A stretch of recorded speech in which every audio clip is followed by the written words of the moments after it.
আসসালামু আলাইকুম। এখন দেখবেন সংবাদ শিরোনাম। সারা দেশে বিএনপি প্রার্থীদের জোর প্রচারণা। দেশের গণতন্ত্রকে শক্তিশালী করার জন্য এইবার আপনারা ধানের শীষের পক্ষে একটি ভোট দেবেন।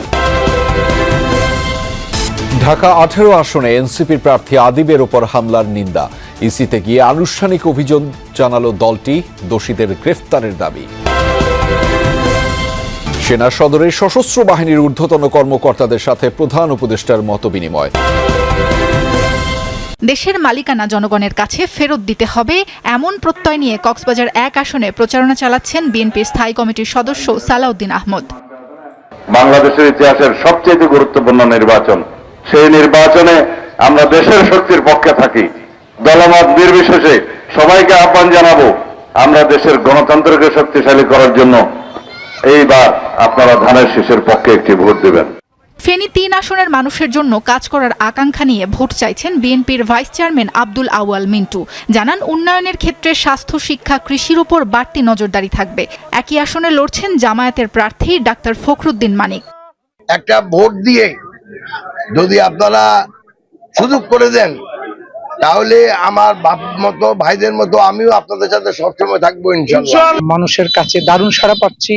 সবাই আমাদেরকে আশ্বাস দিচ্ছেন, সহযোগিতার ব্যাপারে প্রতিশ্রুতি দিচ্ছেন। চট্টগ্রাম 8 আসনে এনসিপি নির্বাচনী গণসংযোগে অংশ নেন দলটির মুখপাত্র আসিফ মাহমুদ সজীব ভুইয়া। আমরা যদি এই চাঁদাবাজদের, এই সন্ত্রাসদের আর না দেখতে চাই, তাহলে আমাদেরকে এবার রাজপথে নয়, এবার ব্যালটে বিপ্লব সাধন করতে হবে। গণসংযোগে ব্যস্ত বরগুনা 2 আসনের বিএনপি মনোনীত প্রার্থী নুরুল ইসলাম মনি। বাংলাদেশে আজকে ধানের শীষে জোয়ার এসেছে সারা বাংলাদেশে। কিছু মানুষ নির্বাচন বন্ধ করতে চায়, কন্ট্রোল করতে চায়, এবং সেইটা করার জন্য কিছু মানুষ পায়ে পাড়া দিয়ে ঝগড়া করতে চায়। কর্মী সমর্থকদের নিয়ে লিফলেট বিতরণ, গণসংযোগ করেছেন খুলনা 4 আসনের বিএনপি প্রার্থী আজিজুল বারী হেলাল। খুলনা 3 আসনে আছেন রকিবুল ইসলাম বকুল। খাল খনন, রাস্তাঘাট সংস্কার সহ বিভিন্ন প্রতিশ্রুতি দিচ্ছেন জনগণকে। অন্যদিকে খুলনা 5 আসন চষে বেড়াচ্ছেন জামায়াত প্রার্থী মিয়া গোলাম পরোয়ার। তবে লেভেল প্লেয়িং ফিল্ড নিয়ে অভিযোগ তার। আমরা এই কালো টাকার মোকাবেলা, পেশি শক্তির মোকাবেলা আমাদের সততা, নিষ্ঠা, আদর্শ, যুক্তি দিয়ে আমরা মোকাবেলা করছি। নওগাঁ 3 আসনে উঠান বৈঠক ও গণসংযোগ করছেন জামায়াত প্রার্থী মাহফুজুর রহমান। স্থানীয় অবকাঠামো ও কৃষকের উন্নয়নে নানা পরিকল্পনা তুলে ধরে ভোট চাইছেন দাঁড়িপাল্লা মার্কায়। মাঠে সরব তরুণ কাণ্ডারীরা। শাপলাকলিতে ভোট চাইছেন এনসিপির উত্তরাঞ্চলের মুখ্য সংগঠক সার্জিস আলম। পঞ্চগড় 1 আসনের বিভিন্ন এলাকায় গণসংযোগ করেন তিনি। সমস্যা ও সম্ভাবনা নিয়ে আলোচনা করেন ভোটারদের সাথে। যে 11টা দল চাঁদাবাজি করে নাই, মানুষকে মিথ্যা মামলা দেয় নাই, মামলা বাণিজ্য করে নাই, হয়রানি করে নাই, হয়তো উপকার করার চেষ্টা করছে কিন্তু ক্ষতি করে নাই। মানুষ খালি একটা কথা বলতেছে যে ভাই আমরা এখন খালি একটু হয়তো চুপচাপ আছি, কিন্তু ভোটের দিন আপনারা ওই ব্যালটের বিপ্লব দেখতে পাবেন। এদিকে প্রতিপক্ষ প্রার্থী ষড়যন্ত্র করছেন এমন অভিযোগ তুলেছেন পটুয়াখালী 3 আসনের স্বতন্ত্র প্রার্থী হাসান মামুন। একই আসনে নির্বাচনী জনসভা করেছেন বিএনপি জোট সমর্থিত প্রার্থী ও গণ অধিকার পরিষদের সভাপতি নুরুল হক নূর। ঝিনাইদহ 4 আসনে ধানের শীষের প্রার্থী রাশেদ খান গণসংযোগ করছেন নির্বাচনী এলাকায়। বলেন, জনগণ ধানের শীষে ভোট দেওয়ার অপেক্ষায়। একই আসনে কাপ পিরিচ মার্কা নিয়ে লড়ছেন স্বতন্ত্র প্রার্থী সাইফুল ইসলাম ফিরোজ। নোয়াখালী 6 আসনে ভোটারদের দ্বারে ঘুরছেন এনসিপির সিনিয়র মুখ্য সমন্বয়ক আব্দুল হান্নান মাসুদ। পথসভায় এনসিপি, জামায়াত সহ 11 দলীয় জোটের নেতাকর্মীরা অংশ নেন।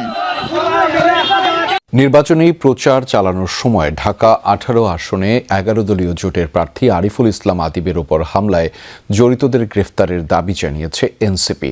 সন্ধ্যায় সিইসির সাথে সাক্ষাৎ করতে ইসিতে যায় দলটির একটি প্রতিনিধি দল। পরে হাসনাত আব্দুল্লাহ সাংবাদিকদের বলেন, হামলার মাধ্যমে দমন পীড়নের প্র্যাকটিস ম্যাচ শুরু করেছে বিএনপি।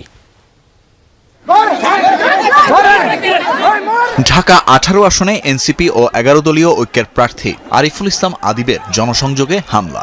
সকালে রাজধানীর খিলক্ষেত থানার ডুমনি নূরপাড়া এলাকায় গণসংযোগ করতে গেলে এ ঘটনা ঘটে। এনসিপির অভিযোগ, এতে স্থানীয় বিএনপি নেতাকর্মীরা জড়িত। পরে রাজধানীর উত্তরা বিএনএস সেন্টারে এ ঘটনার প্রতিবাদে জরুরি সংবাদ সম্মেলন ডাকা হয়। জানানো হয় 2 দফা দাবি। বিএনপি বড় দল থেকে নিয়ন্ত্রণহীন দলে পরিণত হচ্ছে বলে অভিযোগ করেন আদিব। বিএনপিকে অতি দ্রুত তার সাংগঠনিক পদ থেকে অব্যাহতি দিতে হবে। 2 নম্বর হচ্ছে আইন শৃঙ্খলা বাহিনীকে আগামী 24 ঘন্টার মধ্যে দিদার মোল্লাকে আটক করতে হবে। নির্বাচন কমিশনকে স্ব-উদ্যোগে এই ঘটনার তদন্ত করে এটির বিষয়ে একটি তাদের রিপোর্ট প্রতিবেদন করতে হবে। এদিকে সকালে ঢাকা মেডিকেলের সামনে নির্বাচনী গণসংযোগ শুরু করেন ঢাকা 8 আসনের 11 দলীয় জোটের প্রার্থী নাসিরউদ্দিন পাটোয়ারি। আদিবের উপর হামলার নিন্দা জানান তিনি। হামলার তীব্র নিন্দা জানাই। আগে আওয়ামী লীগ হামলা করত, এখন বিএনপি হামলা করা শুরু করে দিয়েছে। হামলা মামলা করে জাতীয় নির্বাচন বানচাল করা যাবে না। আমরা আমাদের অধিকার আদায়ের জন্য যা যা করা দরকার সর্বোচ্চ শক্তি প্রয়োগ করব। ঢাকা 18 আসনের স্বতন্ত্র প্রার্থী মহিউদ্দিন রনি দুপুরে উত্তরা এলাকায় প্রচারণা চালান। দেশের রাজনৈতিক দলগুলো তরুণদের আগ্রহ জাগিয়ে তুলতে ব্যর্থ হয়েছে বলে মন্তব্য করেন তিনি। আরিফুল ইসলাম আদিব এখানকার প্রার্থী, তার সাথেই এমন একটা ঘটনা ঘটছে। আমরা তো এখন হচ্ছে আমাদের যারা সাধারণ নাগরিক আছে, প্রত্যেকটা এলাকার বাসিন্দা আছে, তাদের নিরাপত্তা নিয়ে আমরা আসলে চিন্তিত আছি। নির্বাচনী ইশতেহার না দিলেও বিজয়ী হলে হাদি হত্যার বিচার নিশ্চিত করতে চান এই প্রার্থী। পরে সন্ধ্যায় আদিবের উপর হামলার প্রতিবাদে বাংলা মোটর পার্টি অফিসের সামনে বিক্ষোভ মিছিল করে এনসিপি। এছাড়া সন্ধ্যায় আগারগাঁও নির্বাচন ভবনে যায় এনসিপির একটি প্রতিনিধি দল। সিইসির সাথে সাক্ষাৎ শেষে সাংবাদিকদের সাথে কথা বলেন দলটির উত্তরাঞ্চলের মুখ্য সংগঠক হাসনাত আব্দুল্লাহ। বলেন, বর্তমান পরিস্থিতি অবাধ ও অংশগ্রহণমূলক নির্বাচনের পথে চ্যালেঞ্জ হয়ে দাঁড়িয়েছে।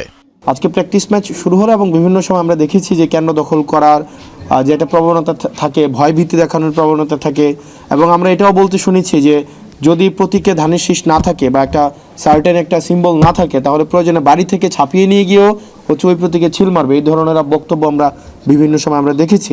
আরিফুল ইসলাম আদিবের ওপর হামলা পুরো নির্বাচনী প্রক্রিয়ায় নেতিবাচক বার্তা দেয় বলেও মন্তব্য করেন তিনি। এবার কোনো কারণে ঋণখেলাপি, দ্বৈত নাগরিকত্ব ও ভুল তথ্য দিয়ে কেউ পার পেয়ে গেলেও নির্বাচনের পরও তাদের বিরুদ্ধে ব্যবস্থা নেওয়ার সুযোগ আছে। ভোটের স্বচ্ছতার প্রশ্নে কোনো আপোষ নেই বলেছেন নির্বাচন কমিশনার আব্দুর রহমানেল মাসুদ। জানিয়েছেন, এখন পর্যন্ত নির্বাচনী পরিবেশে কোনো সমস্যা দেখছে না ইসি। এদিকে সোমবার থেকে সারা দেশে পোস্টাল ব্যালট পাঠানো শুরু হয়েছে। আরপিওতে সুনির্দিষ্ট নির্দেশনা আছে, ঋণখেলাপি ও দ্বৈত নাগরিকরা নির্বাচনে অংশ নিতে পারবে না। তারপরও 45 ঋণখেলাপি ও দ্বৈত নাগরিকত্ব থাকা প্রায় 2 ডজন প্রার্থী নির্বাচনে অংশ নিচ্ছেন। এ নিয়ে সমালোচনার মুখে ইসি। সোমবার নিজ দপ্তরে ঋণখেলাপি, দ্বৈত নাগরিকত্ব সহ নির্বাচনের সামগ্রিক বিষয়ে গণমাধ্যমের সাথে কথা বলেন কমিশনার আব্দুর রহমানেল মাসুদ। বলেন, ঋণখেলাপিরা যেন নির্বাচন করতে না পারে সে ব্যাপারে সচেষ্ট ইসি। তবে আদালতের রুল আছে, জামিনদারের নির্বাচনে অংশ নিতে বাধা নেই। এ ধরনের সুযোগ যেন ভবিষ্যতে না থাকে সেজন্য কমিশনের সাথে আলোচনা করে আইন করার সুপারিশ দিবে ইসি। দ্বৈত নাগরিকত্ব নিয়ে ভুল তথ্য দিলে পরবর্তীতে ব্যবস্থা নেওয়া হবে বলেও জানান তিনি। অনেক সময় পার্লামেন্টে থেকে সেটা প্রেরণ করা হয় না, এই জিনিসটাকে, অথচ ঋণ খেলাপি থেকেই গেল। এই ব্যবস্থাটাকে আমরা মনে করি যে জাতির জন্য ভালো জিনিস না। এবার পার পেয়ে গেলেও যে কোনো কারণেই হোক, অযোগ্য একজন লোক যদি যে সমস্ত যোগ্যতা লাগে তার সত্ত্বেও যদি উনি নির্বাচন করতে আর সুযোগ থাকলেও করলেন এবং পাশও করে গেলেন, পরবর্তীকালেও আমরা তাদেরকে ধরার সুযোগ আছে। তিনি আরো জানান, নির্বাচন নিয়ে সরকার বা কোনো দলের পক্ষ থেকে চাপে নিয়ে ইসি। সমস্যা দেখছেন না নির্বাচনী পরিবেশ ও লেভেল প্লেইং ফিল্ড নিয়েও।